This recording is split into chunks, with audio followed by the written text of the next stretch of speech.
Hope you're doing great.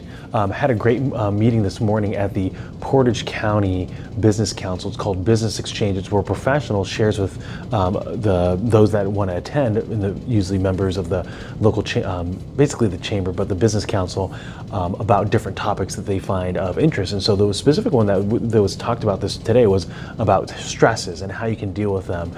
And the presenter was a chiropractor and talked about toxins, thoughts, and also traumas and how we deal with those. And one of the great questions that somebody had asked was, what do you think the opposite of stress would be?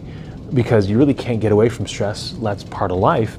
And she said flexibility, understanding how the stressors are going to come into our lives, and then what are we doing to be able to handle that stress in a way that's meaningful and productive, that's not going to send us in a loop. So what about you? How do you handle stress? Sherm's out. All right, everybody. I'm about to show you what that looks like. Gonna come in, another HR person. We've had correspondence. We want to be able to have something a little bit more strategic, face to face. The jacket on. Make sure the tie looks good. Sunglasses. Goes in the car. Don't come in looking like a high and mighty. All right, and then created these little nuggets. Have a little letter. It says Rice Krispies plus butter plus marshmallows equals a delicious combo. Let's combine key mobility and seek to create a delicious partnership. How can we serve your success?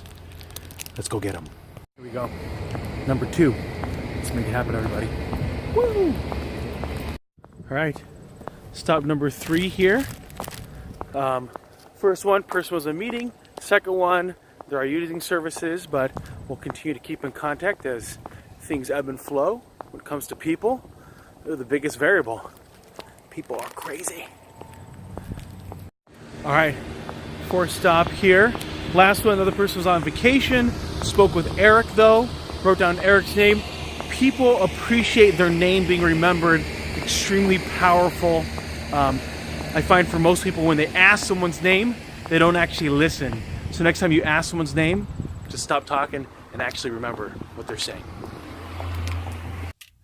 All right, next one. We're here at 100% employee-owned businesses. I'm fascinated by these one because we work with them quite a bit, and the value of loyalty to the organization.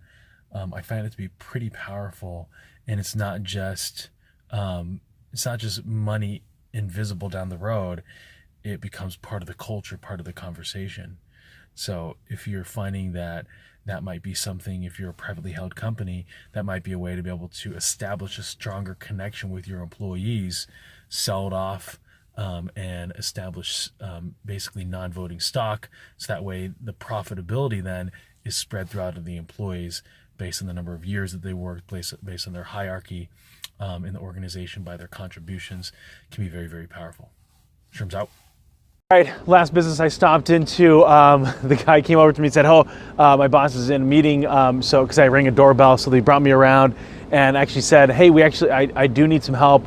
We use this outside third party. If you're a part of it, that way we can reach out to you and get some people for some needs that we have of about 20 to 25 employees starting in September to October. And so it just reminded me that sometimes in business, it's a high touch business. I just sent that person an email, the HR manager, a week ago.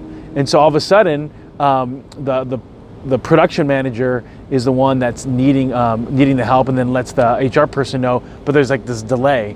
So a lot of times it's a more high touch than your typical industry. And so I think about that from a sales perspective, from a customer service perspective, maybe some different things that we could be doing in order to do something a little bit differently than just sending out emails or leaving voicemails or LinkedIn's. Maybe we can stop in face to face, and kind of like where I'm doing, I'm taking a couple hours to just go into these businesses and put a face to the name, drop off a little Rice Krispie treat, which is $1, but put a little hot pink Post-it note on the front of it. Don't underestimate the value of a hot pink Post-it note. Sherm's out.